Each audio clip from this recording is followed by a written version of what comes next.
तो छत्तीसगढ़ उस जगह में से है जहां पे तमाम प्रकार के रिसोर्सेस हैं। वहीं पे सारे खनिज संसाधन हैं, जहाँ पे आदिवासी, जहाँ आदिवासी है वहीं जंगल है, वहीं पहाड़ है, वहीं सारा रिसोर्सेस है और आदिवासियों ने उसको बचा के रखा है। तो तमाम प्रकार की जो सरकार चुन के आती है, और लोकतंत्र तो एक बहाना है, चुने वही लोग जाते हैं जो कारपोरेट जगत चाहती है। कारपोरेट और सरकार के साथ जो मिली भगत के साथ जो लूट चल रही है, तो उसका एक बड़ा उदाहरण छत्तीसगढ़ में है। मैंने 32 साल की पत्रकारिता में ये देखा।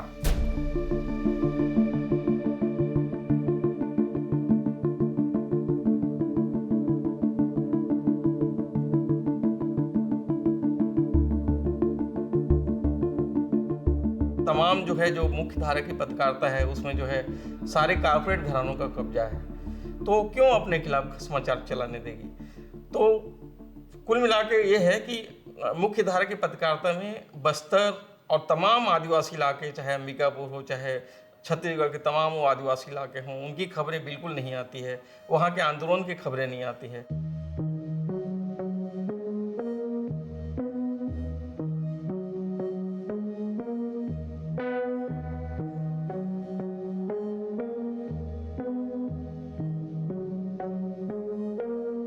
जो हम राष्ट्रीय स्तर के पत्रकार और अंतर्राष्ट्रीय के पत्रकार को लेके मैं भी कई बार गया, मेरे साथ के कई लोग गए, उसके बाद इनको पुलिस उठा लेती है।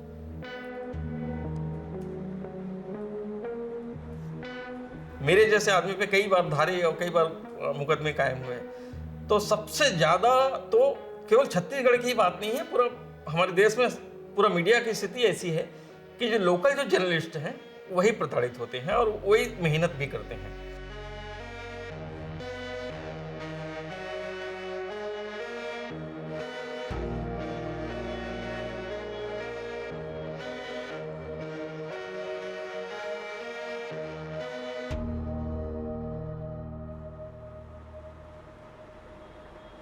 लोकल जर्नलिस्ट के लिए यहाँ मतलब केवल खतरा सरकार से ही नहीं, केवल खतरा माओवादी से नहीं, केवल खतरा जो तस्कर हैं, जो स्मगलर हैं और जो भ्रष्टाचारी हैं उनसे खतरा नहीं। सबसे बड़ा खतरा उनके साथ तो उन मीडिया संस्थानों से हैं जो उनको जोड़ के तो रखी है, मगर जो है वही पत्रकार जब आप जेल में चला जाता है, उसी पत्रकार के साथ जब वारदात होती है, मारपीट होती है, तब आपका मीडिया संस्थान साफ साफ कह देता है कि इससे हमारा कोई वास्ता नहीं।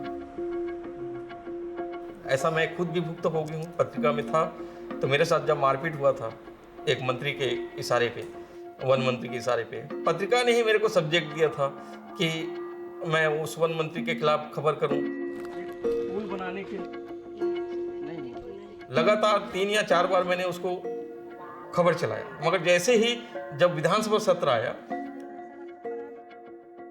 और विधानसभा सत्र के आने के तुरंत बाद मेरे को संपादक की तरफ से दबाव पड़ा, मालिक की तरफ से दबाव पड़ा कि मैं खबर रोक दूं। तो मैंने वो खबर मीडिया में सोशल मीडिया में जारी कर दिया। तो फिर मंत्री के लोगों ने मेरे साथ मारपीट की। अब उसके बाद जो है पत्रिका अखबार ने साफ साफ कांकेर पुलिस को लिख के दे दिया कि कमल शुक्ला से हमारा कोई वास्ता नहीं।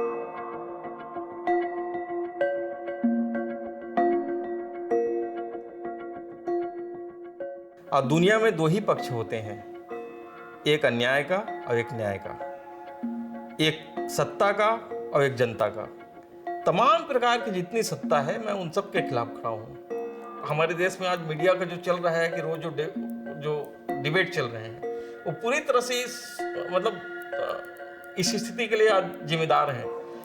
तो ऐसी पत्रकारिता के खिलाफ हूँ। आप जो है किस तरह से आप लोगों को जोड़े रखिए, आप किस तरह से लोगों के मूलभूत आवश्यकताओं के पक्ष में आप खड़े रह सकते हैं, ये है जनता का पक्ष और ये ही जनपक्षी। और आप इसके बिना आप आग लग रही है केवल उसको फोटो खींचेंगे, तो ये पत्रकारिता मैं नहीं समझता। In the national media, there's a huge gap between the ground reality in Kashmir and what is being depicted. पूरी आशंका जताई थी कि जो कुछ काबुल में हो रहा है, अफगानिस्तान में हो रहा है, वो एक दिन कश्मीर में भी हो सकता है, और अब हमारी वो आशंका सच साबित हो रही है।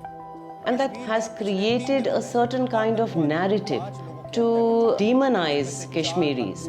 आतंकवादी चाहते हैं कि कश्मीर में मुसलमानों को छोड़कर किसी और धर्म का व्यक्ति वहां ना रहे. To treat Kashmiris as secondary. ऐसा क्या हुआ कि कश्मीर में इस्लामिक आतंकवाद की क्राइम फाइल आज तक नहीं खुल पाई?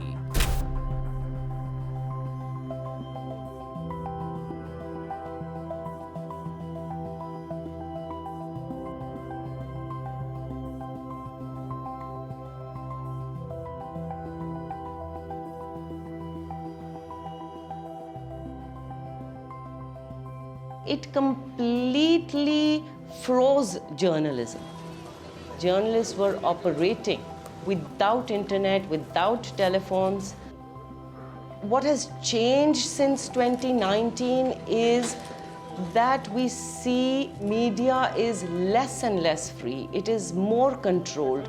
There is an overwhelming sense of fear that most Kashmiris are undergoing, and that includes journalists. It's impossible to do a story today about human rights, to say anything critical about security forces, to look at a militancy-related incident beyond the official statement. It's just become impossible to do that.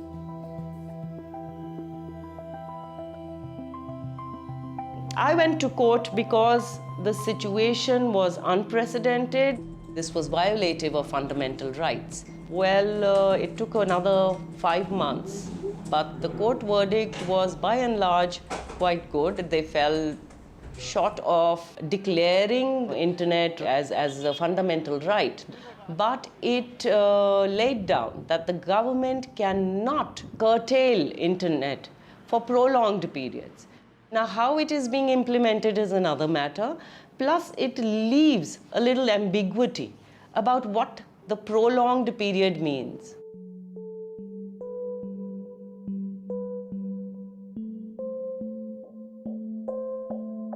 Our office was located, like many other newspapers, in a government building. But we seem to have been singled out. And so one fine day they just came, they asked our staffers to move out and locked up the office. The building belonged to the government, but the infrastructure belonged to Kashmir Times. So we've been completely robbed of that. Our offices, which had more than 100 people, today we hardly have 2-3 people, just managing to keep it alive.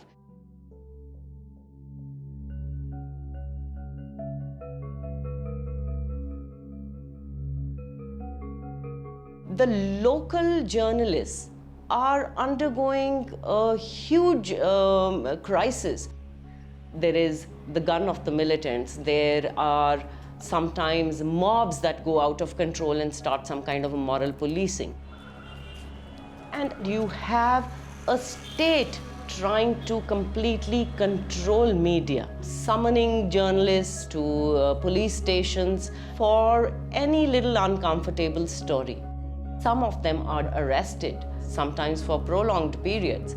And this is something that we hardly hear about in the national narrative.